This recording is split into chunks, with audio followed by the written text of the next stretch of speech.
The first mission to Mars, Starship 196, answered one of humanity's oldest questions. Are we alone in the universe?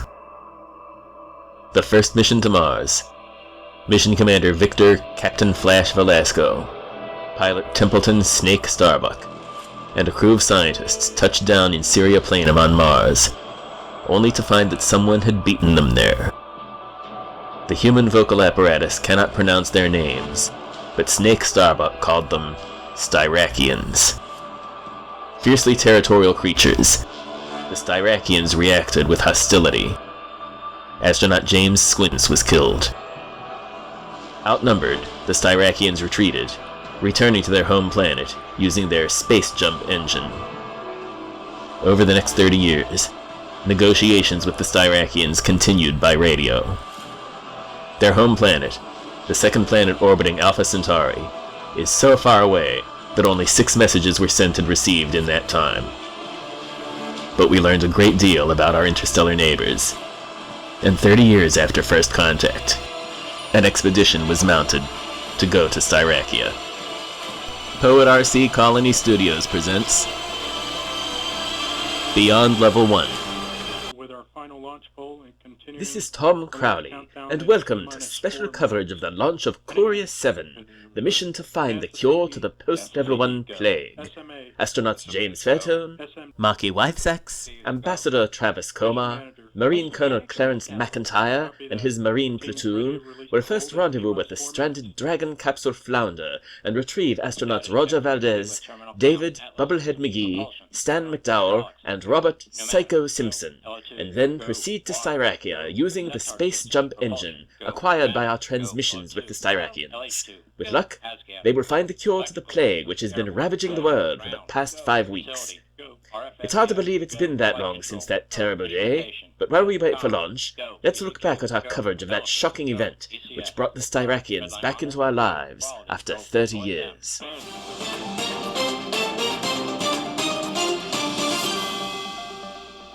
Good afternoon, ladies and gentlemen. Welcome to the Tom Crowley Show. I'm Tom Crowley, here with Susan Shepperton and Glenn Greenfield, and let's get right into it. President Anthony's press conference last night addressed the hostage crisis in Venezuela, and he said point blank that if the hostages are harmed, he will strike with nuclear weapons. Is this an extreme position, Susan? No, Tom, it isn't. This is peace through strength. This is the leadership that was lacking under President Coltrane. This is a show of force that warns Marshal Consuelo that he'll pay a penalty beyond imagination if he persists in this blatant and unconscionable violation of international treaty. But if Consuelo does harm the hostages, we'll be compelled to act, won't we? Consuelo knows better. He knows our president doesn't bluff. He knows Just a moment, I apologize. We have breaking news. Astronauts on the SpaceX space station report sighting a series of objects on radar. It seems they were actually trying to sight the returning Courier 6 on its way back from Mars, and sighted 7 blips that do not appear to be asteroids. More to come. Now, Susan, you were saying that President Anthony doesn't bluff. Yes, Tom. He'll nuke Venezuela if he has to, but the idea is to keep that from happening by pushing Marshal Consuelo to the negotiating table. And Glenn, you look like you're itching to speak. Yes, Tom. Whether we launch nukes or not, the point is to scare Consuelo into thinking we will. Under President Coltrane, no one was afraid of us. Now they're afraid. Excuse me, and we have more coming in from the SpaceX space station. The 6 objects they have been identified. They are space vehicles. And Space Force Strategic Command identifies them as Styrakian Hizut 47 bombers. That is the type of ship that was encountered by Starship 196 30 years ago on Mars. Why the Styrakians would be back in our solar system is not clear. We'll keep you informed as this situation develops. Susan, we've not seen Styrakian ships in our solar system since the war. No. Our astronauts on Mars dealt with them for a year, and they finally withdrew. A year later, we thought they had returned, but that proved to be a hoax perpetrated by some clever college students who learned to hack a Mars satellite. Since then, we've communicated with the Styrakians by radio. And with the distance to the Styrakian home planet, that has amounted to a total of only, 5 or 6 messages in 30 years. And maybe this is a chance to correct something that we messed up 30 years ago. Do it better this time. Oh, and now we have a link with astronaut Roger Valdez, Expedition 48 commander aboard the SpaceX space station. Mr. Valdez, thank you for joining us. My pleasure. Mr. Valdez, why might the Styrakians be back?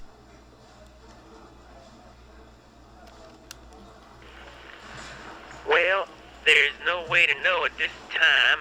We're tracking them on radar, and our mission specialist number 2, Stan McDowell, is trying to contact them. He speaks Styrakian, and we're hoping they'll answer. Mr. Valdez, I've got to ask, what are the chances this is an unfriendly incursion? I hope the chances are very low. Our initial hostilities with the Styrakians were the result of a cultural misunderstanding, and contacts have been friendly since then. In the communications between our worlds, we've exchanged a great deal of valuable information. And as you know, our next flight, Courier 7, is a mission to Styrakia, our first use of the Styrakian space jump engine. So I hope this is just some sort of delegation to prepare for that mission. Thank you, Mr. Valdez. And now joining us is Ambassador Travis Koma, who will be traveling to Styrakia on that upcoming mission. Mr. Koma, welcome. Thank you, Tom. Mr. Koma, you probably know more about the Styrakians than any other living human. What can you tell us about this unexpected event? Well, the thing you need to remember about the Styrakians is that they're not human. They don't think like humans. They evolved from a species we like to think of as bird-like. If you believe in that sort of thing. Well, and so their social structure is not based on the family unit as ours is. They hatch from eggs, they leave their nests at a very young age, and their ancestors fought for their territory, and all that is ingrained in their psychology. So what might they be doing here? Well, for that we need to wait for contact. Why have they not announced their presence? Could this mean they're on an unfriendly mission? No, that's not what it means at all. It's just the Styrakian way. I'm not surprised they're not responding to our signals. They'll initiate contact when they're ready. But isn't it disconcerting that they've arrived in bombers? Not at all. All their spacecraft are military spacecraft, and the HISAT-47 is the type that generally is outfitted with a space jump engine. And there's really no other way for them to come here, just as we're using a SpaceX Courier spacecraft to go to their system. Ambassador Travis Koma, thank you. And now, well, it seems we've lost contact with the SpaceX space station. This is turning into a very interesting day. Well now, to recap, 20 minutes ago the SpaceX space station detected 7 objects which were later identified as Styrakian bombers.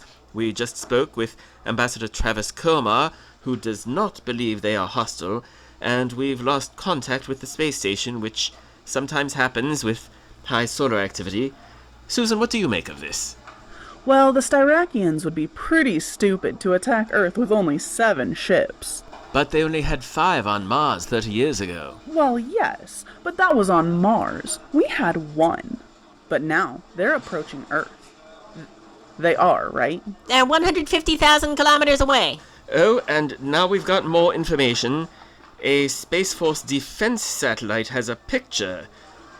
There. You see, I guess those are the Styrakian ships. And that's the space station. And it... what does that look like to you? Well, it looks like the space station might have exploded. It looks like the Styrakians fired something and the station exploded. There. That may be debris. But we'll have this analyzed. We don't want to be premature. But it appears, based on this video, that the Styrakians may have destroyed the SpaceX space station. And now we have astronaut James Fairtone, who will be mission commander of Courier 7. Colonel Fairtone, thank you for joining us. What do you make of what we just saw?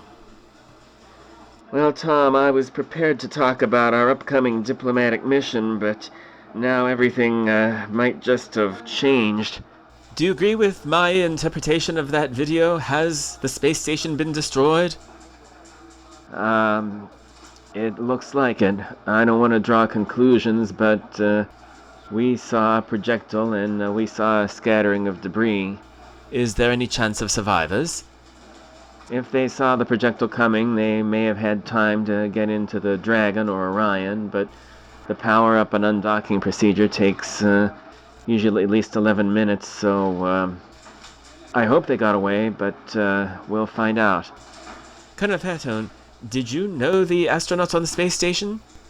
Yes, they're all good friends of mine. Commander Valdez is known in the astronaut corps as a musician. We call him Radical Roger Rocker.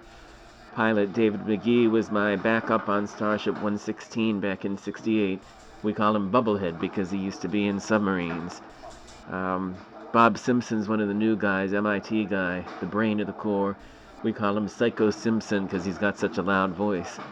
Stan McDowell's a new guy too. Just about the best technician around. Pardon me, Colonel Fairtone, we have more breaking news on this developing situation. Task confirms the 7 Styrakian bombers have entered orbit over Earth. Colonel Fairtone, it now seems certain that these Styrakians are not here on a peaceful mission, and they have entered our airspace. Is there anything that can be done? Well, it depends on their orbit, their altitude, the proximity of our defensive elements. Excuse me, Colonel Fairtone, we may have... Yes, SpaceX Mission Control in Hawthorne, California has contact with Space Station Commander Roger Valdez. It seems someone up there is still... Alright, let's listen in. Dragon, this is Mission Control, over. Dragon, this is Mission Control, over. Roger. Dragon, we show your Super Draco 4 and 5 engines, 0 pressure, NTO, 0 MMH. How read you? Copy, same here. Roger, have you tried SD 6 and 7 manual restart, over? Negative, we think we have a rupture in the, one of the flex hoses, causing the loss of pressure. Copy that.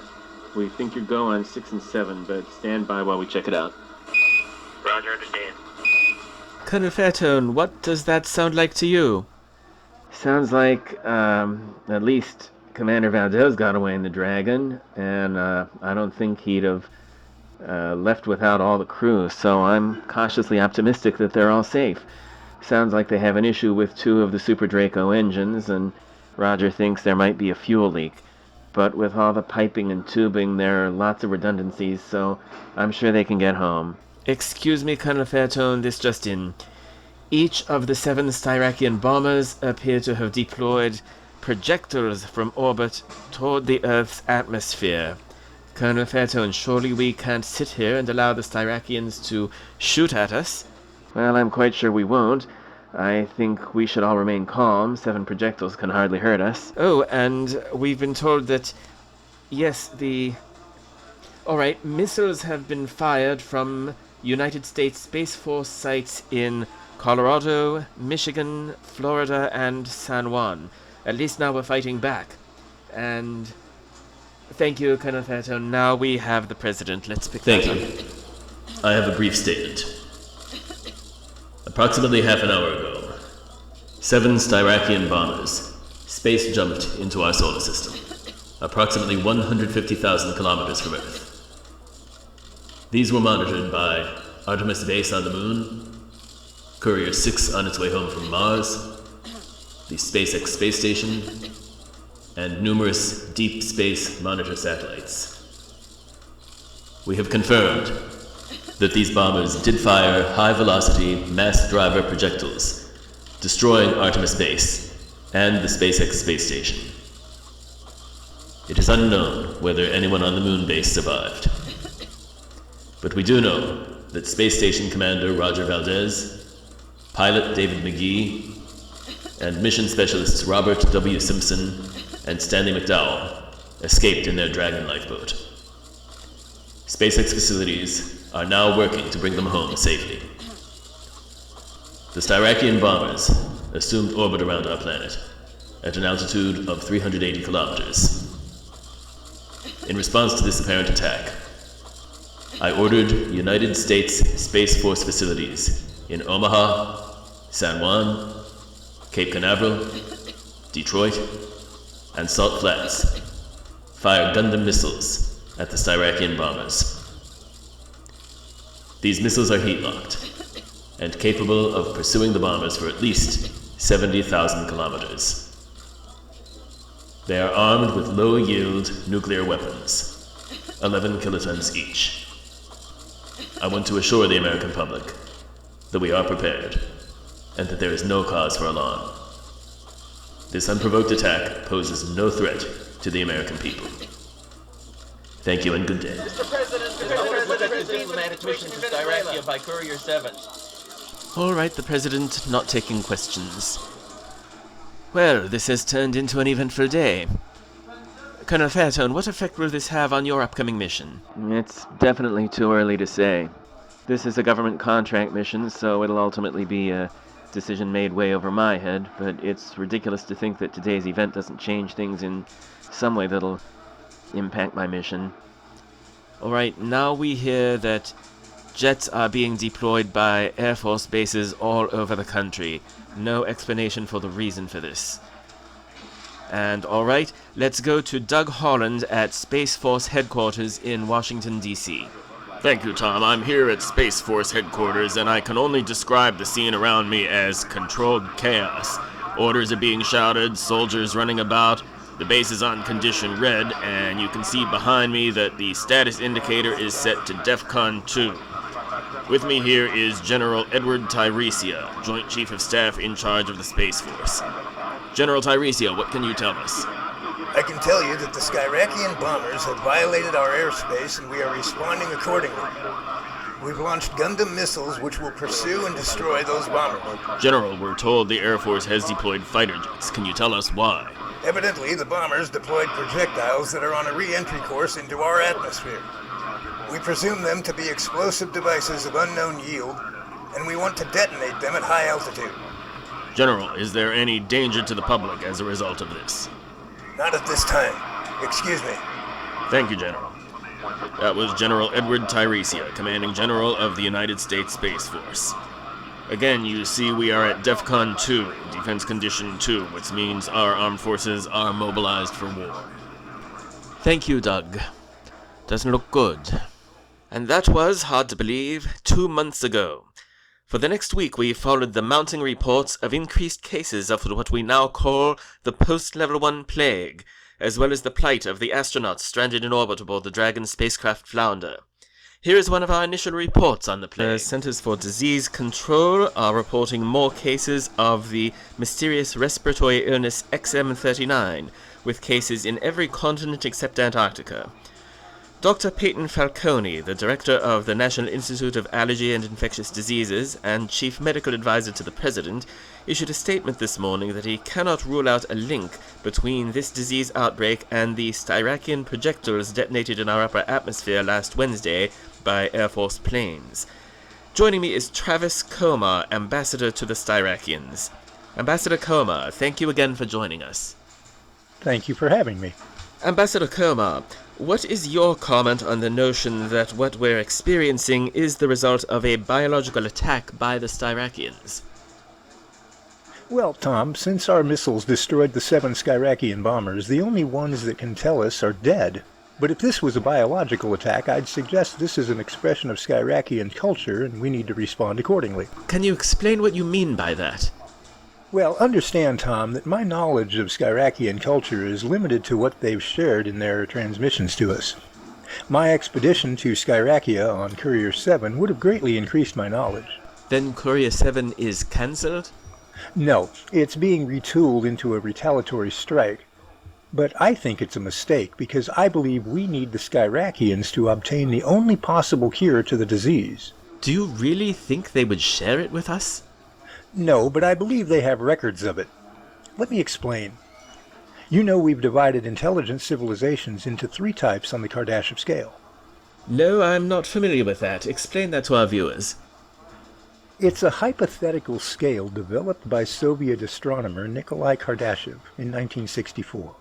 A Type 1 civilization is able to access all the energy available on its planet. A Type 2 civilization is able to control all the energy of its star. A Type 3 civilization is able to access all the energy of a whole galaxy. The Skyrakians have a similar scale. A Level 1 civilization is capable of interstellar space travel. A Level 2 civilization is capable of intergalactic travel and has evolved beyond organic form. A Level 3 civilization has total freedom of the universe and has evolved beyond any corporeal existence. So since the Skyrakians shared their space jump technology with us, and we've incorporated it into Courier 7, we're a Level 1 civilization. Skyrakian belief holds that if we want to move beyond Level 1, we have to survive a test of passing. The Skyrakians believe they've already survived theirs, and it was a plague of extraterrestrial, well, extra-Skyrakian origin. You're saying they attacked us and contaminated our planet as a test? I think it's possible. We need to find out. That's why I've been pressing the President to keep me on the Courier 7 mission. Ambassador Koma, thank you. And now we have an uplink to the Dragon spacecraft Flounder, Commander Roger Valdez, Pilot David McGee, Mission Specialists Stan McDowell, and Robert Simpson. Welcome to the Tom Crowley Show. How are things going? We're hanging in there. We have enough oxygen to last another 6 weeks. Food and water for 9 weeks. So if Courier 7 launches on time, we'll be fine. Well, I'm very glad to hear that, and I'm sure that the entire world would join me in wishing you a safe and successful voyage. Thank you very much. You've been up there for a week now. How are you coping? Well, up to now, we've had plenty to do, but soon we'll be taking pills to sleep most of the day to conserve oxygen and, frankly, to keep us from going bonkers. You don't have much room, do you? No, but other astronauts have made do with a lot less. No, we consider ourselves very lucky. We're alive, we have plenty of reserve power, food and air, and can expect rescue soon. So, right now, we're just enjoying the view. With all the talk about the unknown illness down here, are you worried about your families? Well, that's always a worry, but we can't let it take hold of us. We talk to them every day. My wife, Joan, is doing well. My sons, Tom and Andy, they're all in lockdown, and we're hoping for the best. Well, thank you for your optimism and your good spirits. I'm sure it cheers all of us. Thanks, and good luck to all you. I know we'll beat this thing. Over the next 2 weeks, we learned more about the post-Level 1 plague, but not nearly enough. On Thursday, April 8th, we interviewed Dr. Peyton Falconi. And joining us now is Dr. Peyton Falconi, Director of the National Institute of Allergy and Infectious Diseases and Chief Medical Advisor to the President. Dr. Falconi, thank you for joining us. Thank you. It's very much of a pleasure to be with you. Dr. Falconi, we've all been in quarantine. We wear PPE and isolation suits when we go out. How soon can we curtail that, and what will be the yardstick for determining when we can start mingling again, at least to some extent? Will it be fatalities, hospitalization, number of those who are ill, hospital preparedness? What say you? Well, it's a combination of things, and it's going to be different through different regions of the country, because you can't look at it as unidimensional. I mean, New York is clearly different from Washington, and it's clearly different from Alabama. But in direct answer to your question, you look at two things. You look at the kinetics of the outbreak when you're in the middle of an outbreak. So once it starts reaching that point of plateauing a bit and coming down, you don't want to stop the social distancing, but you may be able to relieve the restrictions on movement in order to get basic supplies to people so that they're not just locked down. If you have an area that has very few cases, what you want to do is you want to test a lot in that area to get a feel for what the penetrance of the virus is. And when you get an individual case, you want to immediately identify it, isolate it, contact trace it, and get it out of society. If you do that efficiently, you may be able to open up that community because you're doing good containment. You know, the two major pillars are containment, where you try to stop the spread, and the other is mitigation, when you say, oh my goodness, it's here, what are we going to do to prevent it from getting worse? Do you think there's a circumstance where politicians might start acting too soon and say, oh, let's go ahead and relax these restrictions? What would happen in a red alert scenario like that? Well, I think that would be unfortunate, and that's the thing that we advise against. If you do open up too soon, you could have the perverse effect that as it's going this way, then it starts going back up. Sure. And then you essentially compound the need for the kind of things, respirators, ventilators, hospital beds, ICU, things like that. You've talked a little about seasonality, the possibility that the post-level 1 plague could go away in the summer, then come back in the fall. And that's certainly not definite, but if that were to happen, what preparation could ordinary citizens take? And myself, as a news commentator, what can we do? Okay. First of all, if that happens, and to be honest with you, I think it's going to happen, I really don't see something as robustly transmitted as this disappearing, particularly if we start to see an increase in infections in the southern hemisphere, southern Africa, places like that, now as they enter their winter, which means for sure a cycle will come back. That means that as we go down in our cases, we've got to use that time to prepare that it doesn't happen to us to the extent that it did the first time around. That's why we've got to do the vaccine development that we're doing. We've got to do clinical trials in drugs, randomized controlled trials that prove things work, as opposed to maybe they're going to work. Those are the things that we need to do, as well as get the kind of testing capabilities so that you can do good containment without waiting until it gets into mitigation. We may have a window, and it's not going to be over. We're going to breathe a sigh of relief when it starts to go down, but we need to gird ourselves that it may come back. On April 11th, the President announced that the Courier 7 mission will indeed be an expedition to raid Styrakian data stores and obtain information on the cure to the plague.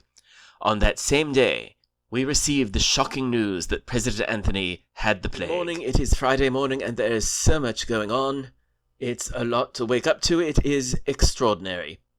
The President and the First Lady have announced that they have both tested positive for the post-level 1 plague. It was a dizzying few hours. It started with word that Roderick Hudson, who is one of the President's closest advisors, had contracted the virus, and he has been traveling a lot with the President this week. He flew on Air Force 1, 2, and on Wednesday he boarded Marine 1, that's the President's helicopter, with the President's inner circle to attend a briefing on the Courier 7 mission in Houston, Texas, and it was after that event when Hudson apparently began to show symptoms and isolated himself. At 10:44 last night, the President issued a statement that he and his wife were awaiting test results and beginning the quarantine process. After we learned that Mr. Hicks had tested positive, Eileen and I both voluntarily entered quarantine. We were tested for the post-level 1 plague, and at this time we are awaiting results. We're reviewing the events of the past week to determine exactly how and when Mr. Hicks' exposure happened. At the moment, neither Irene nor myself are showing symptoms, and of course we're both hopeful that we will test negative. 2 hours later, White House Press Secretary Nielsen Shalit issued a statement that the President had indeed tested positive. The President and the First Lady have both tested positive for the post-level 1 plague. At the moment, neither of them are showing symptoms, and the President does intend to continue to exercise his duties for as long as his health permits. And it was a mere 24 hours later that we broke the grave news. that the president had died. Ladies and gentlemen, we've received word through White House Press Secretary Shallot that President William Anthony has succumbed to the post-level 1 plague. The President of the United States is dead. This occurred at 2:45 a.m. this morning. His death was certified by his personal physician, Dr. Eugene Davenport. The death of the First Lady was confirmed at 6:22 this morning.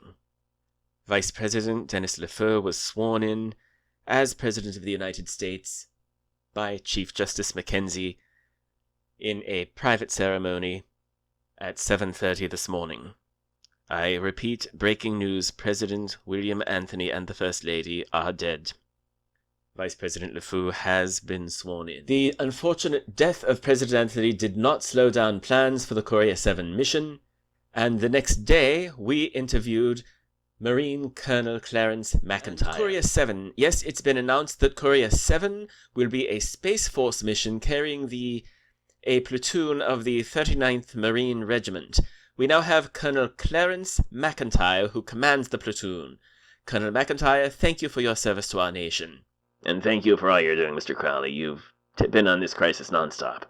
Well, sir, my contribution is small compared to yours.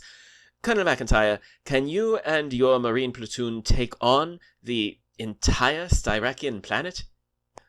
Well, no, and we're not going to. When we dock with the Flounder and transfer her crew over, we'll remain docked and carry it with us all the way to Styrakia. When we get there, we'll locate an ideal landing spot where we can get in and obtain the materials we need, then take the Dragon down and carry off a simple raid. But how will you find what you need?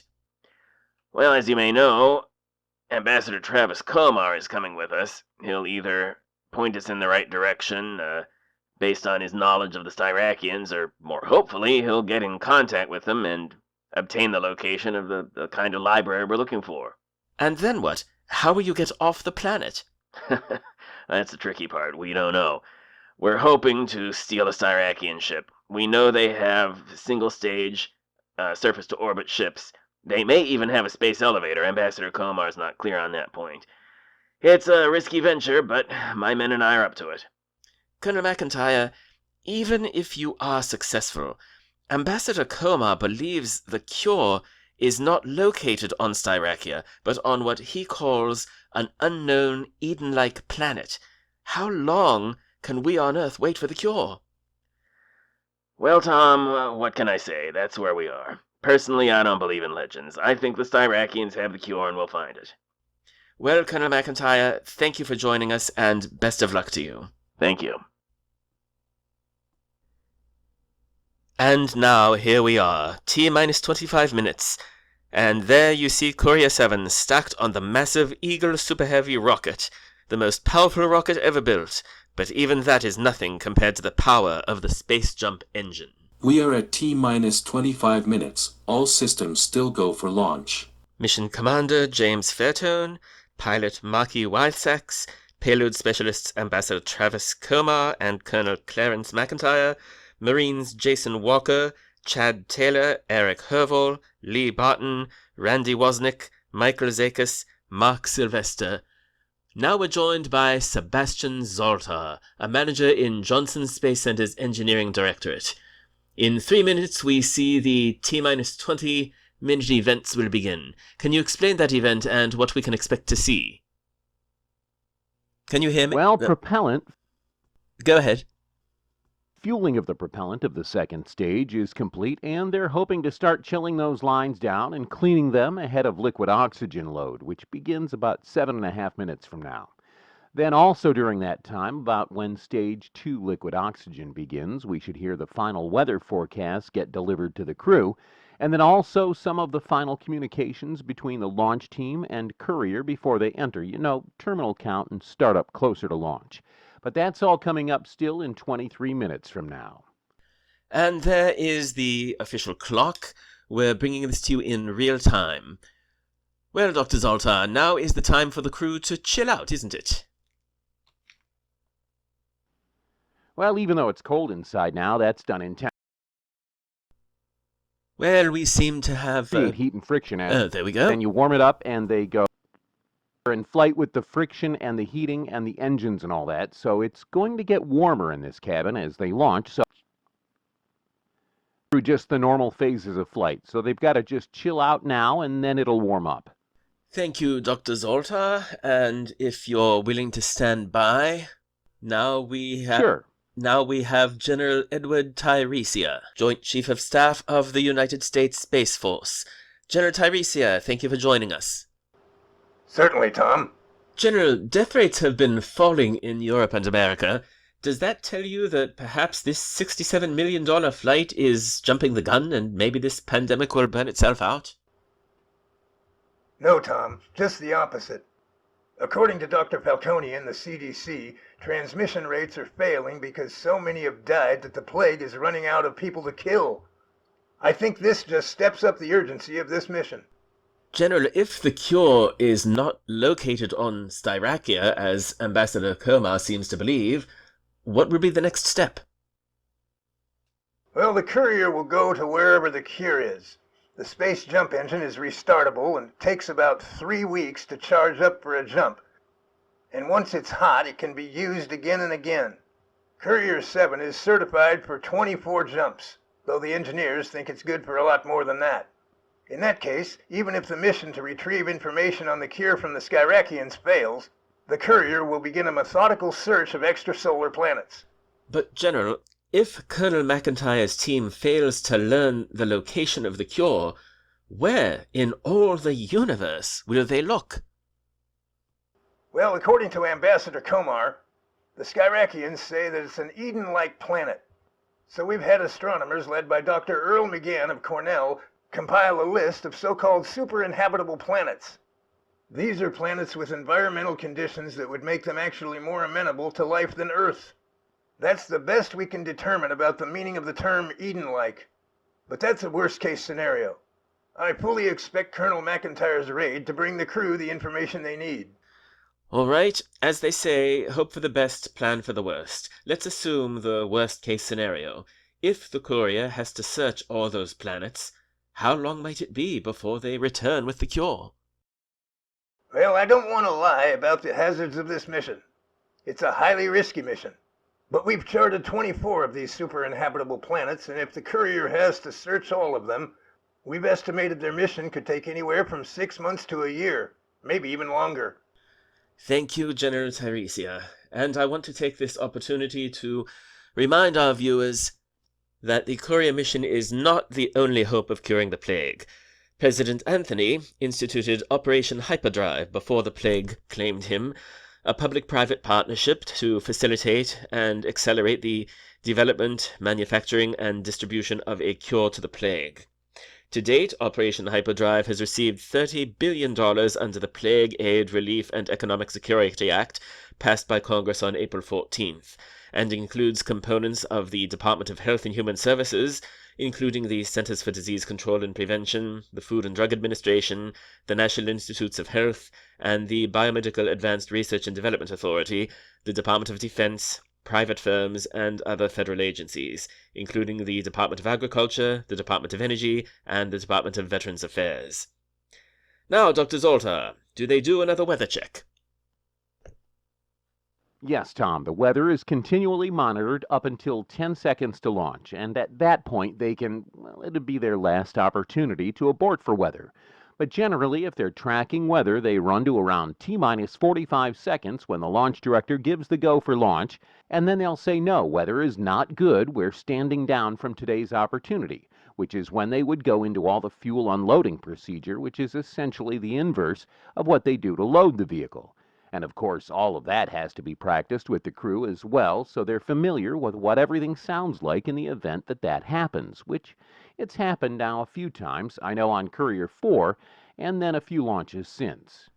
But a reminder, it is still, as of now, everything is proceeding as planned to the launch about 16.5 minutes from now. Correct, and then also coming up at T-minus 7 minutes is the engine chill vent. Does that include chilling the Merlin vacuum engine?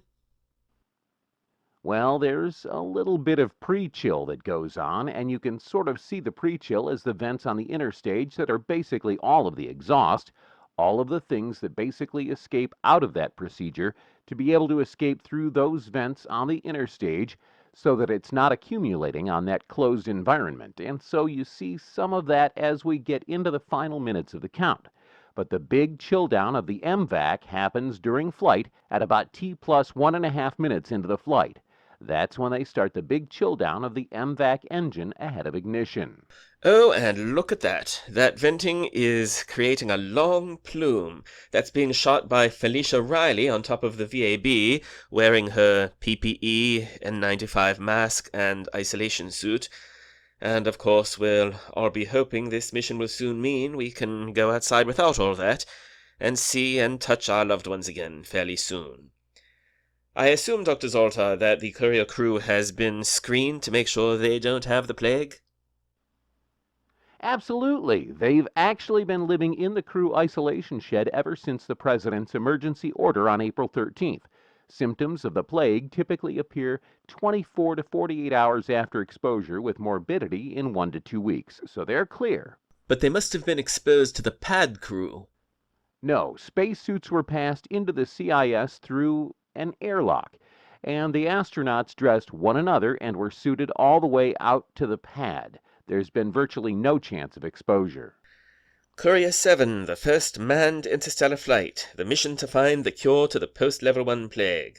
Astronauts James Fairtone, Mark E. Whitesacks, Travis Komar, Clarence McIntyre and his Marine unit, hopefully to be joined in orbit by Roger Valdez, David McGee, Stan McDowell, and Robert Simpson. Now, the space jump engine. How exactly does that work? Well, a lot of scientists had to take a crash course in physics we hadn't discovered yet, so I don't think I could explain it in terms understandable to you or your viewers. Well, try. Well, basically, it's a ball of hard material called neutronium that's densely compacted matter, the kind you find in a neutron star. A teaspoon of it weighs as much as the Earth. Wow. Yeah, so we have to hold it in place with this arrangement of spinning superconducting electromagnets. Inside the sphere are electrodes, and at the center is plutonium. Plutonium? Yeah, but don't worry, that neutronium sphere is the most impenetrable thing in the universe. Now the electrodes inject electrons into the plutonium and trigger an explosion that's contained by the sphere. Like I said, it's virtually impenetrable. Like a fusion bomb, the fission reaction triggers a fusion reaction, and the sphere sort of acts like a pressure cooker containing an ever-increasing series of reactions until you have what we call non-local quantum phase space. Think of it as a map of the universe. Then a laser pinpoints a destination, and the ship jumps from one point to another instantaneously. Sounds like science fiction. Yeah, well, so did aliens until 30 years ago. Touché. All right, 4 minutes and 10 seconds to launch. Is there another purge coming up?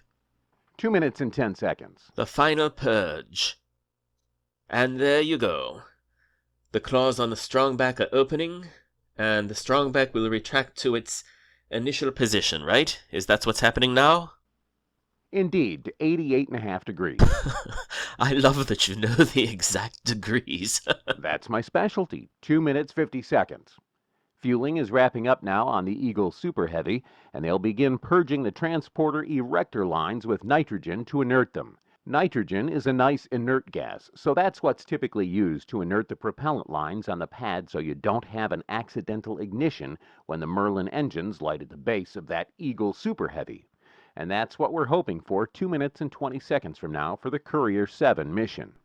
Just under 2 minutes to launch. Eagle Super Heavy is fueled up and ready to go. You can see a little bit of vapor there at the base of the vehicle. And there is that other purge we were just talking about. A minute from launch of Courier 7. Godspeed to the crew of Courier 7. If anything happens at this point, they're going to have to recycle and reschedule for the next opportunity, which I think is tomorrow. Here we go, 38 seconds to go. Flight director signals go for launch. Launch director signals go for launch. Courier SpaceX, go for launch. Commander Fairtone sounding very calm, but I'm sure he's on pins and needles, as we all are. T minus 10, 9, 8, 7, 6, 5, 4. Main engine start. 2, 1, and liftoff. Liftoff for Courier 7 on a mission to save Earth from the post-level 1 plague. You have cleared the tower. Hello, Courier Houston. Roll program. Pitch program. And now you hear that roar of the engines as the sound reaches our camera on the VAB.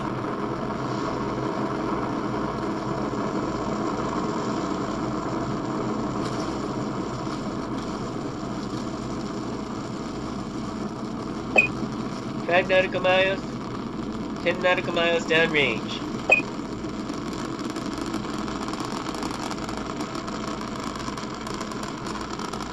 Twenty nautical miles. 50 nautical miles downrange.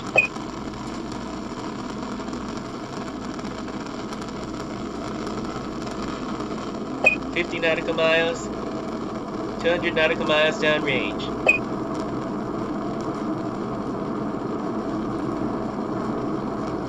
And there, separation of the lower stage. Booster stage 70 nautical miles. 300 nautical miles downrange. On the right-hand side of your screen is the booster stage now beginning its descent to the launch pad. On the left is the upper stage, the Courier spacecraft with its Merlin vacuum engine burning like the sun. The crew is experiencing 3 times the force of gravity as the Courier spacecraft continues to accelerate. Spacecraft is now traveling 12,000 miles per hour and is now at an altitude of 120 miles.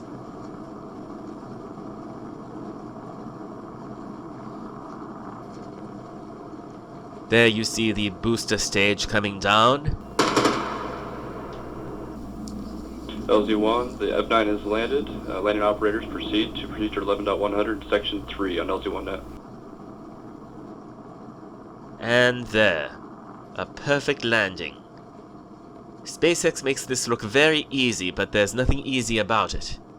No, there isn't, Tom, and especially on a flight like this. Experimental engine, first flight of a crew of Marines with no spaceflight experience, and virtually no flight plan beyond the landing on Styrakia. Roger, Miko.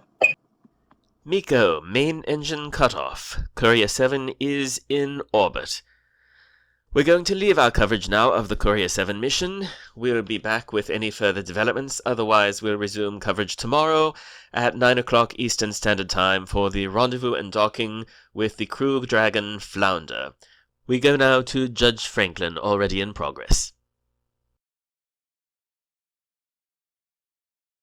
Mission Day 2. We're just about 3 minutes out from waypoint 3. And less than 10 minutes until docking with Crew Dragon Flounder, targeted time at 9:20 AM Eastern Standard Time.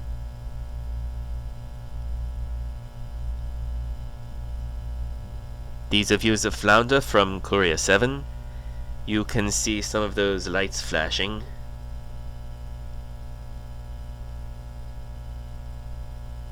And while we're looking forward to docking at 9:28 Eastern Time, just about 8 minutes from now, let's head back over to SpaceX Mission Control and check in with Doug to see how things are going over there. Thanks, Tom. Right now, the team in the SpaceX Flight Control Room is conducting the go-no-go poll for docking. Courier SpaceX, you are go for docking. Confirm you are ready for approach 2. We are sending the approach allow flag now. The approach allow flag 3. We are closing visors now. Copy, visors closed. And one reminder, once Courier is inside the crew hands-off points, retreat and breakout are not permitted. Copy and 4 magnets closed. And we just heard confirmation that SpaceX has pulled go for docking, and Courier's on final approach and is go for docking. Monitor for steps 5 and 6 and 1.102. Courier approach and retreat monitoring. Flounder monitoring steps 5 and 6. Courier approach and retreat monitor. and we just heard good words that astronaut Roger Valdez, who is currently aboard Crew Dragon Flounder, is good for docking to proceed, and the courier crew has their visors down and are prepared for the final approach and docking in just 4 minutes from now. Again, everything is continuing to look good here, and the voice you just heard of astronaut Roger Valdez, known to his friends as Radical Roger Rocker, aboard Crew Dragon Flounder, using special software to track Courier's approach and ensure the vehicle stays in the expected zones. And astronaut David Bubblehead McGee will be primed for hatch opening once Courier is docked. The crew will then pressurize the vestibule, which is the small space between the hatches. This area was previously exposed to vacuum before the docking, so the crew will need to fill it with air and ensure that its pressure is nearly equal with the atmospheric pressure on both Courier and Flounder. Astronaut Valdez will use a small valve in the Flounder's hatch to slowly introduce air into the vestibule. Flight controllers here will monitor and verify the pressure readings to make sure everything is leak-free before we get ready to open up the hatches. The entire process will take a couple of hours to complete. We're still on track for a docking in just a few minutes, followed by hatch opening a couple of hours following that, and then we will round it all out with a welcome for the Flounder astronauts as they join the Courier crew on this mission to find the cure to the post-Level 1 plague. Again, everything continuing to proceed smoothly from here in SpaceX Flight Control. Back to you, Tom. Thanks so much, Doug. Great to hear that everything is going smoothly in SpaceX Mission Control. We are getting a view right now from Flounder, where Courier is slowly coming in to dock with the Crew Dragon Flounder. Right now, Courier is about 22 meters away, and so soon we may hear that call out for CHOP, which is crew hands-off period. From this point, everything will be automated, and the crew will not have to do anything. If there's some kind of situation that comes up, Courier's computers could handle that from that point. So we are just about 20 meters from capture. And once Courier does make a soft capture to the Crew Dragon Flounder, there's still a few things that the vehicle needs to do in order to make sure that it does complete a hard capture. Following the soft capture ring will retract until the sensors indicate that it's time for the hooks to drive in place. That's 2 sets of hooks. There'll be 6 to start, followed by another 6. And once those hooks are in place, then it can attach its umbilical, and that will conclude the hard capture for Courier. So, even once Courier approaches Crew Dragon, there are still a few events that do need to happen to confirm that hard capture. Copy 15 meters. So you did hear that call out that Courier 7 is now less than 15 meters away from the Crew Dragon Flounder, continuing to close in slowly. We'll hear that call out for CHOP, crew hands-off point, 2 meters before contact. Now approaching 10 meters from Crew Dragon Flounder.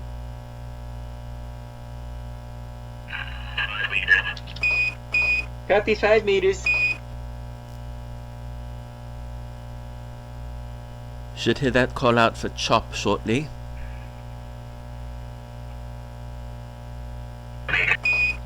Copy 2 meters and hands off. That was that call.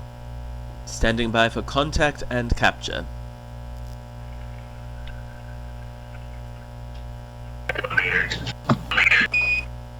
Copy 1 meter.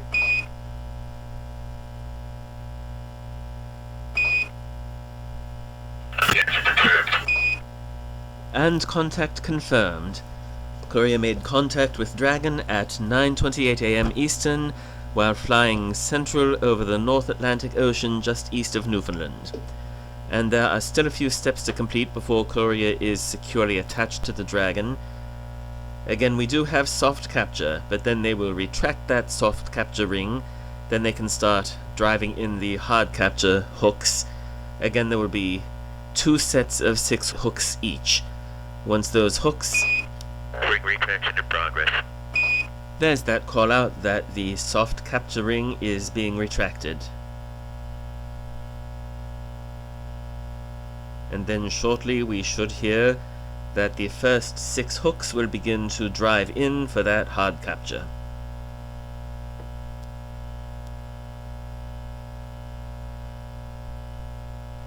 And so, if you are just joining us, we did have Courier 7 successfully dock to the Crew Dragon Flounder just a minute ago, 9:28 a.m. Eastern Standard Time. On board Courier 7 are 4 astronauts and 8 Marines, and there you can see a view of Courier through the windows of Flounder. On board Flounder are 4 astronauts who survived the destruction of the SpaceX space station by Styrakian bombers 5 weeks ago. They have been in orbit aboard the small Dragon capsule since that time, and I'm sure they'll be happy to move into the more spacious confines of the SpaceX Courier as it sets off on its journey in search of the cure to the post-Level 1 plague. And so Courier will remain docked with Flounder until they reach Styrakia, at which time Colonel Clarence McIntyre and his Marines will use it to descend to Styrakia. This, of course, will have to be preceded by repair of the Super Drago engines, which were damaged by debris from the space station. Now, it does take a few minutes for that soft capture ring retraction to hard dock to the Dragon. So we should expect that soft capture ring retraction completion in just a couple minutes from now.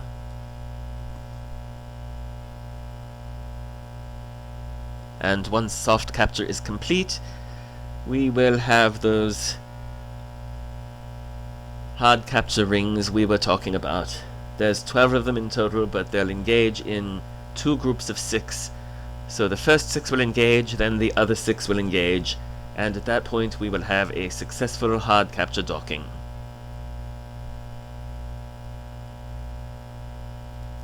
There will also be an umbilical that does attach from Courier to Dragon, so while Dragon does have its own internal battery, while attached to Courier it will be attached to Courier's power.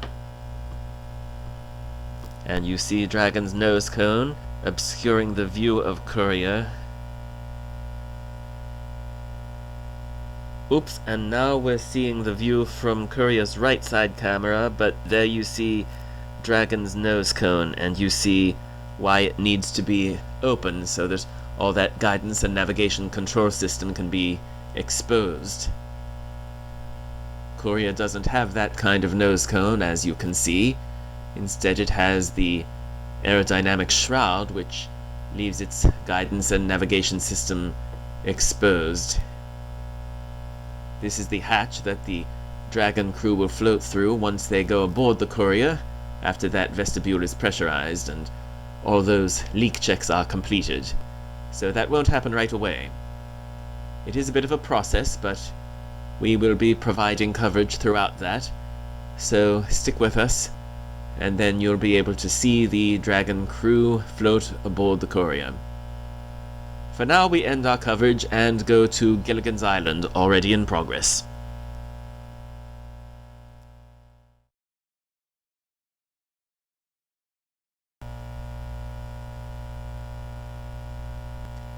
You are looking at the crew of the SpaceX Dragon capsule, set to be welcomed aboard Courier 7 by the Courier crew members any moment now. Courier crew took off from Kennedy Space Center early Wednesday. It's been nearly 24 hours soaring through orbit at more than 17,000 miles per hour just to catch up to Dragon. That's right. The astronauts are going to live on the Courier for however long it takes to find the cure to the plague and return it to Earth. SpaceX Courier, the big hatch is open. And SpaceX copies, hatch is open. And crew, if you could complete section 64.400. And just a reminder that this starts the LIO clock. And we did hear that call out that the hatch was open at 12:58 p.m. Eastern Standard Time. ESA astronaut Marky Wythsacks is now going to work to install IMV ducting to help mix the air of the Courier environment with the crew inside Dragon. And they're also working to seal some of the LiO, or lithium hydroxide, cartridges that scrub carbon dioxide inside the Dragon capsule. The crew will also check some vent valves as well, so it may just be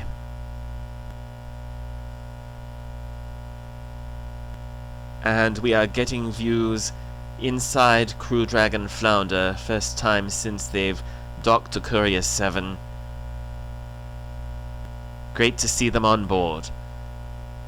May just be a little more time before we do welcome them on board as they continue those preparations, but these last final checks are crucial to make sure everything is good to go, since it will remain docked to the Courier for the remainder of its mission.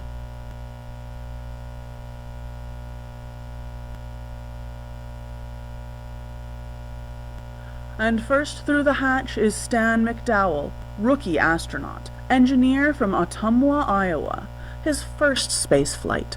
And what an eventful one it is.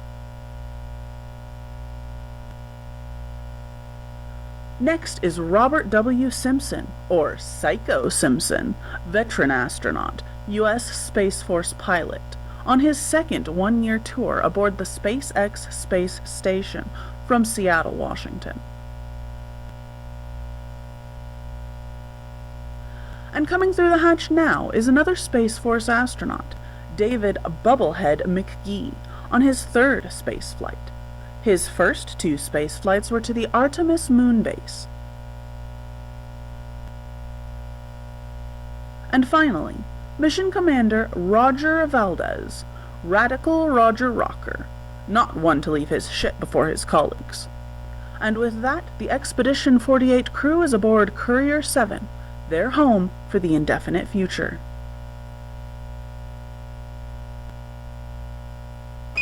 Courier, this is SpaceX. You ready for the event? SpaceX, this is Courier. We are ready for the event. Courier, please proceed.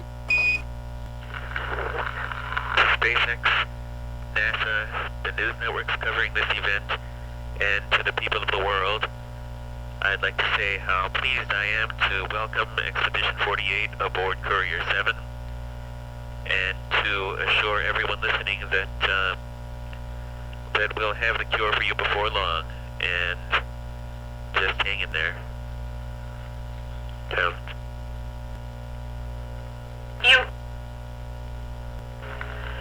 Thank you, Jim.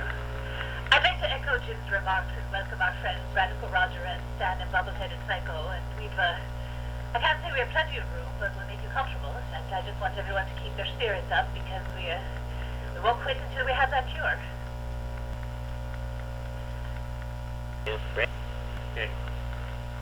Thank you. Thank you, Marky. And my crew and I couldn't be happier to be here. We kind of wish we were headed home, but sometimes decisions are made for us, and we're going to do all we can to contribute to the flight. And to the people on Earth, don't lose hope. To my wife Joan and my sons Tom and Andy, don't you worry about me. I'm in a safer place than you are. So you stay safe, follow instructions, and everything will be fine. All right. Messages of encouragement from the now expanded crew of Courier 7. We'll be commencing our EVA tomorrow morning to commence repairs and refueling of the Dragon Super Draco engines. We can see the damage, and we're prepared with the tools to conduct the repairs. Tools and materials to conduct the repairs. Extravehicular activity will be performed by Mission Specialists Stan McDowell and Robert Psycho Simpson. That's scheduled for noon Eastern Time tomorrow. Thank you, Courier, and welcome to the Expedition 24 crew members. And we all at SpaceX send our best wishes, and have a nice day. Thank you, Tony, and we'll talk to you later. Coverage of the spacewalk will begin tomorrow at noon Eastern.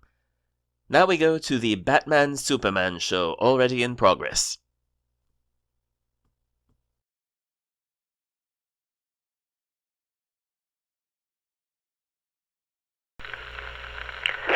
LRT press confirmed.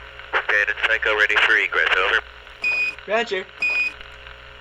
Astronauts Stan McDowell and Robert Simpson have been in the airlock for 7 hours breathing pure oxygen.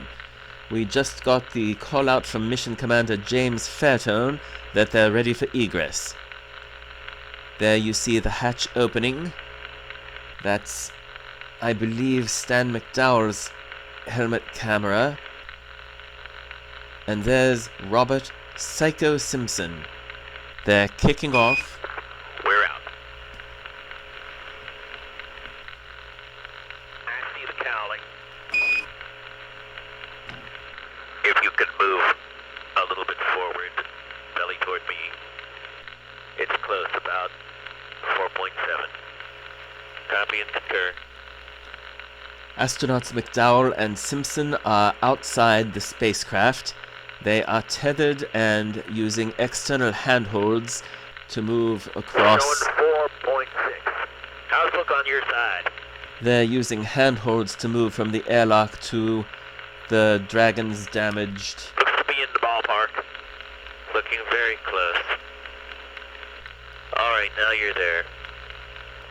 I can confirm for you that my reel is unlocked. Copy, reel is unlocked. And we'll confirm that the green hook goes just below the C part. Okay, I can see that the C part is on top of the spur. You are go to prep to take out the comm. You got it. Stand by while we set up. Copy.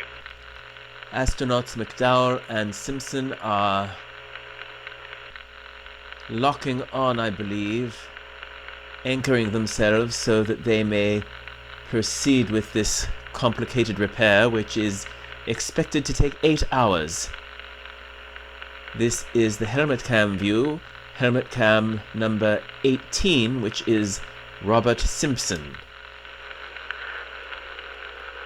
Check your reel is in the ingress config and is unlocked. Sure, reel is unlocked. Are you happy with that position? I think we'll be good. I can reach the STC. One more time with the APRU restings. So 6, Fox, 12. Okay. Off. When it came by, I can confirm it's just a little parallax. Just checking setting. Attach adjustable fair lead on CRT2 as required, and just pay attention to the safety tether that we have, and then in the LX cone on the EOC. LDL. We don't have much information, technical information, on the Super Draco engine, on its specifications. That's proprietary information, so... On the back end of the LRT. Copy. So I'm not quite sure what they're doing. I see the forelead and I see what's so I'm going to use the single. Sounds good, Stan. red bag there. That's good. Psycho and I were having nightmares that we'd get all the way out here and the big red bag wouldn't be here, so that's a relief. Glad you didn't tell us. You never know. These things happen sometimes.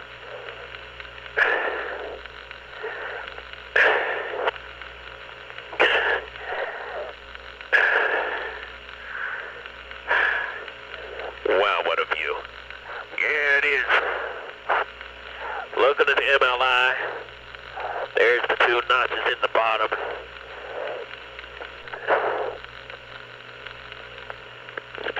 Slides over it.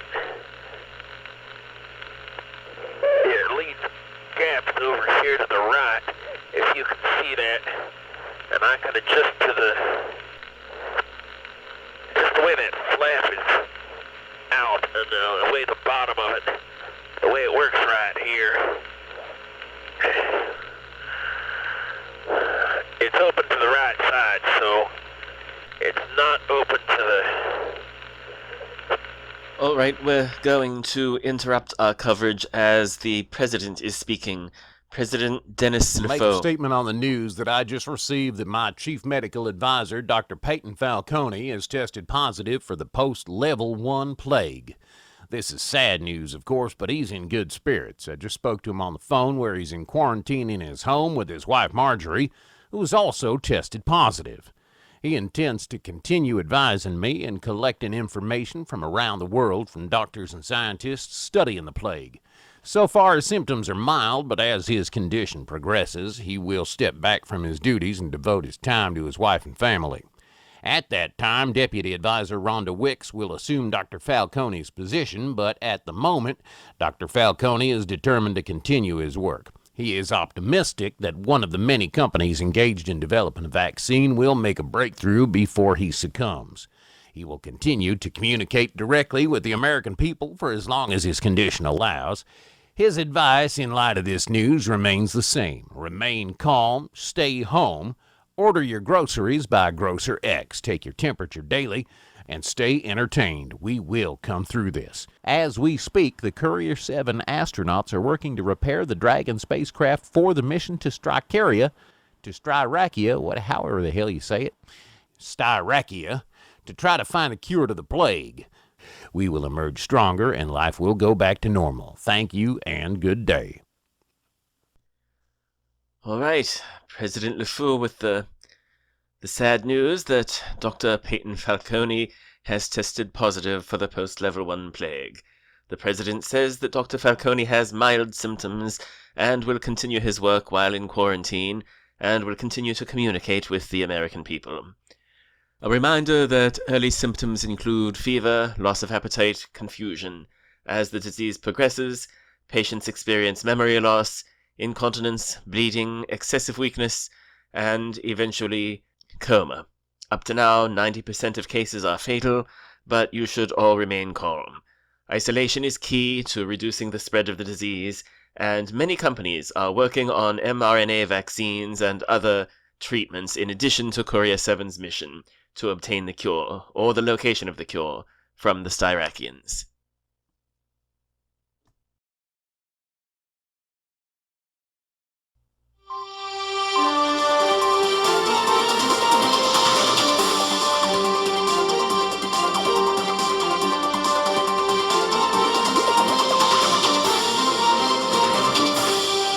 This is Susan Shepperton for Tom Crowley.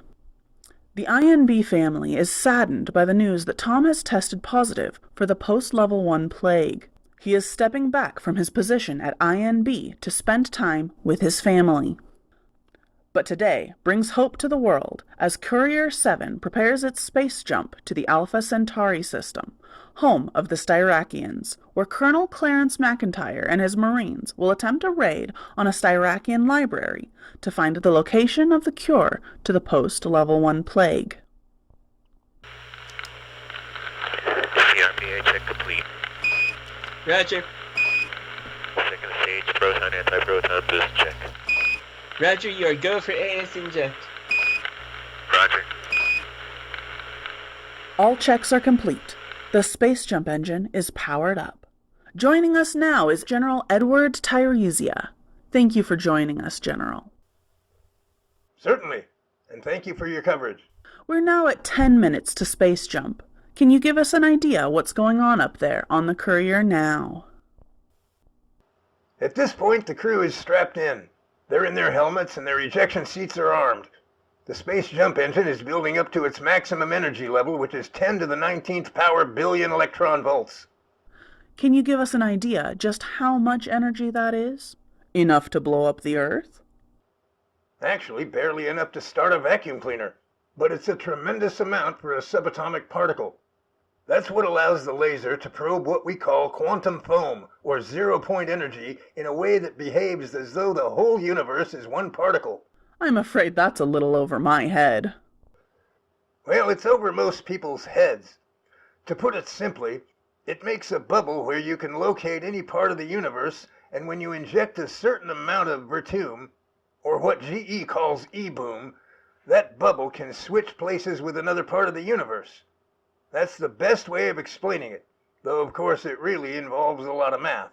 And the space jump engine has never been tested on a manned mission. How dangerous is this? Well, we prefer not to use the word dangerous. We say risky. And yeah, it's risky. But the whole flight is risky. So this is just the first phase of a mission of really dangerous firsts. And there's no way of knowing if something bad happens out there once they make the space jump. No, not for 4.5 years. And even then, if something did happen, all we'd have is silence. But if all goes well, we hope the courier will be home in a few weeks, and we can start distributing the cure. We certainly hope so. Courier 7 confirms CSR laser is actuated. CSR laser is actuated, meaning they're ready for the jump. Roger. Courier 7 SpaceX. The whole team wishes you Godspeed. Roger. We'll search, and we'll find what we're looking for, taking with us the human spirit and human determination. Commander James Fairtone will search and will find what we're looking for, taking with us the human spirit and human determination. 15 seconds to space jump. All systems go. 10 seconds. 9, 8, 7, 6, 5, 4. E-fuel injection. 1. NLOS. Courier 7 is gone. Good luck to them, and to us all.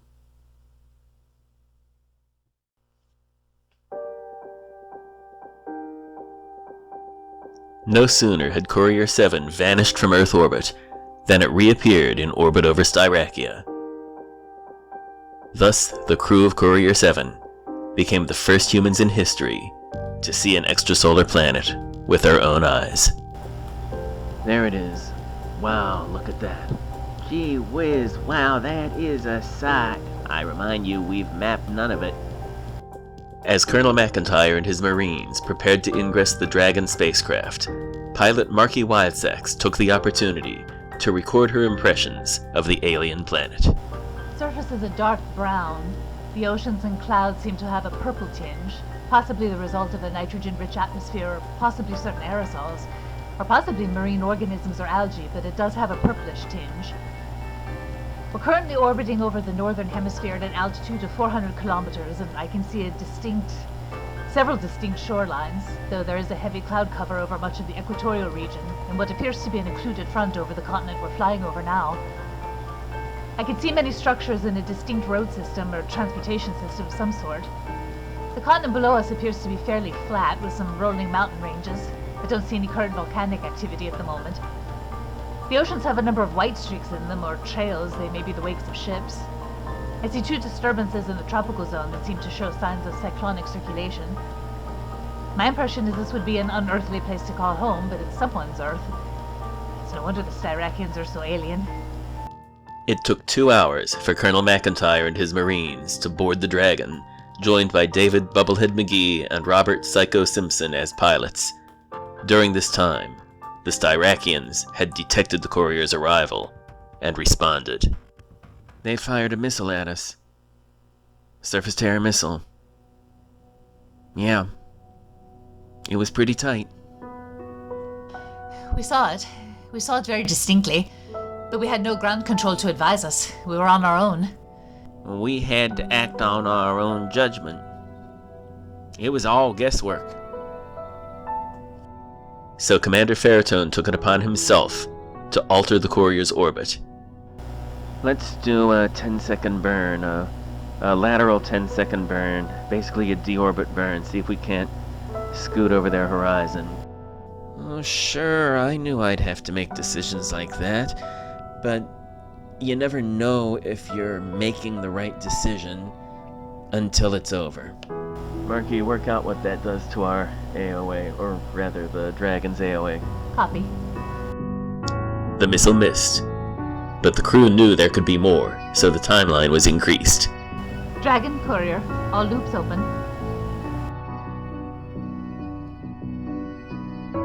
Dragon separation confirmed. Crew Dragon Flounder separated from courier over what we now know is the Sergark Sea.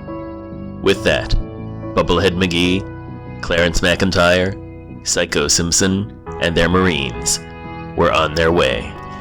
Dragon was designed to parachute to a landing in the ocean, but obviously the Styrakians didn't have a recovery ship standing by for us, so we had to risk a hard landing. Courier Dragon, Seaport burn 0 nominal. Roger, understand. Good luck to you. Wish you calm winds and lots of luck. Bubblehead and McIntyre then commenced a series of short burns to send Dragon up and over the courier. During this time, the courier crew could do little but sit and wait.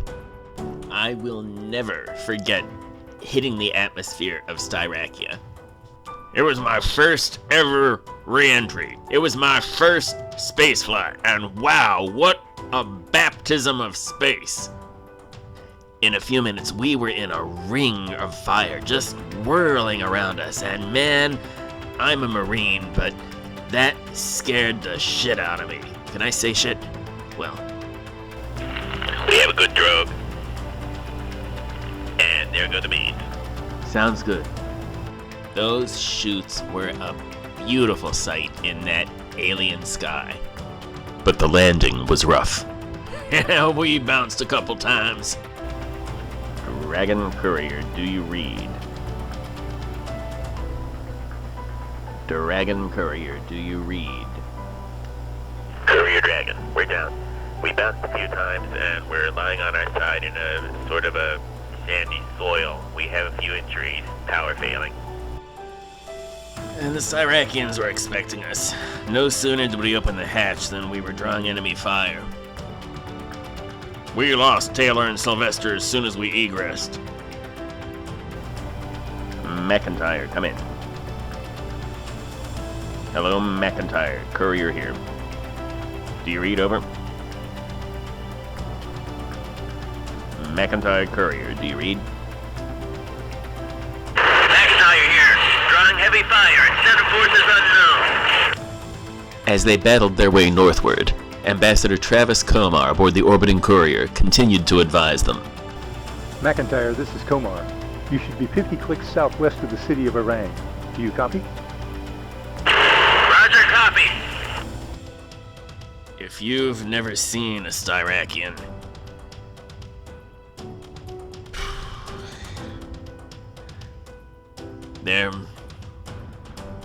they're weird creatures. Like green ostriches, I guess, but no feathers, thicker necks, larger heads.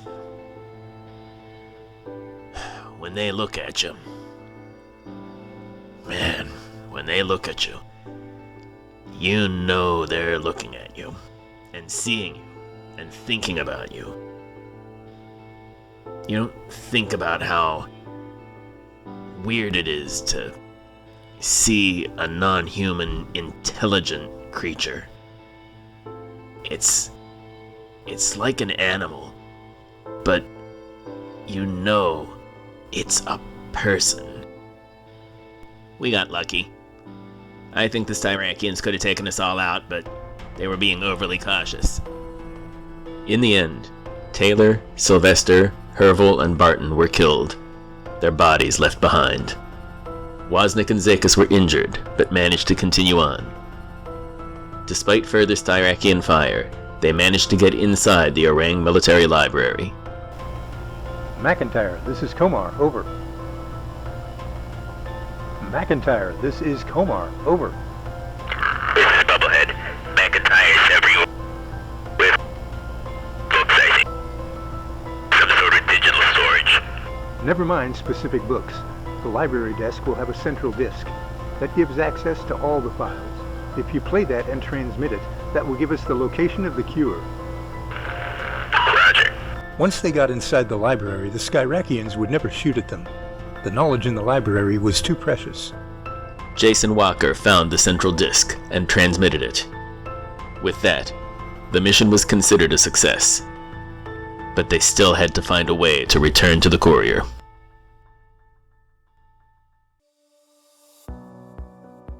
I still don't know who helped us or why. 2 Styrakians opened the way for us to get to their high-speed rail that took us to their spaceport. We could have killed them. Maybe that's why. Maybe they were afraid and just wanted to get us away. No one believes me, but it's true. The Skyrakians are peaceful creatures. They just have an alien way of perceiving the world, an alien way of thinking, and a totally alien culture. So although they're territorial, they abhor war and try to avoid it. Whatever the reason, 2 Styrakians placed Bubblehead, McIntyre, Psycho, and the remaining Marines aboard a high-speed rail car that took them to South Jaren Space Field. Hello, Bubblehead, this is Stan. Do you copy? I got this, Dan. We are at what looks like a space facility. There's a rocket on the pad, a single-stage launch vehicle, and we're gonna go for it. Roger. That was the eeriest part of the mission. The human invaders walked through the Styrakian lines with no resistance and simply boarded the rocket. I guess they didn't want to fire on us with all that fuel and liquid oxygen around. I think they were as afraid of us as we were of them. Every Skyrakian has his place. It's a very ordered society. Police and military shoot or apprehend invaders. Engineers don't. Ironically, we got aboard the very spacecraft that was being launched to attack the courier.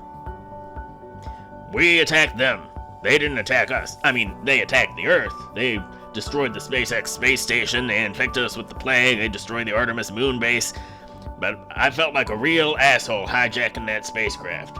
They didn't lift a claw against us, and we killed them. We killed them. I still have nightmares about it. I do. Did we do the right thing? I don't know. Courier, this is Bubblehead. Courier, we copy. Roger, we have commandeered a Styrakian spacecraft. It's all basically automatic, but it looks like we are on an 80 feet per second vertical rise, 3,000 up, 1,500 FPS horizontal velocity, 185 HES vertical. Roger. Psycho and I agree we're headed your way for rendezvous. I'm guessing we're coming up to attack you. Data sources agreeing. Horizontal velocity up to 4,482 FPS. Now that the means of returning to the courier had been settled, the question was how to transfer over. The Styrakian spacecraft did not have a docking adapter compatible with the courier airlock. The only possible solution was an EVA transfer. We were in deep shit. The only way to transfer over was with an EVA, and we didn't have our spacesuits. There were plenty of Styrakian spacesuits, but they didn't fit us. I mean, this was not how spaceflight was supposed to be done. The Styrakian ship had a docking adapter, it just wasn't compatible with our airlock, so we had to come up with a crazy solution. Bubblehead, courier. Yeah. Okay, here's what we're gonna do. We're gonna hold station about a meter apart. I'm gonna get into the VDA, and I'm gonna throw your spacesuits over to you. You seal your docking adapter, your airlock, and bring them in and suit up. So Stan suited up, got into the universal docking adapter, holding 4 spacesuits, and just tossed them over. The problem was, there were only 4 spacesuits. but 6 needed to make the EVA transfer, 2 of them wounded. There was talk about leaving Wozniak and Zekas behind. I wouldn't hear of it. They insisted they were willing. Better the 2 of them than all of us, but I was determined not to leave anyone behind. Bad enough we'd left 4 of our buddies down there. Okay, so here's what we got. 4 of you come over, ingress, then we'll do it over again. Send over 2 suits, and the remaining 2 come over. Sounds good. It was crazy plan. In all my years at NASA, never have I heard of a mission like it. I can't believe we pulled it off. There were 2 more missiles fired at us during the EVA transfer. Coming off now. I see him. We did it. We got them over. How we did it with an unfamiliar spacecraft, no ground support, over an alien planet that was shooting missiles at us, I'll never know. God was with us. I firmly believe that. I don't have any other explanation. Someone out there, something greater than ourselves, was fighting for us. Because we shouldn't have been able to pull it off.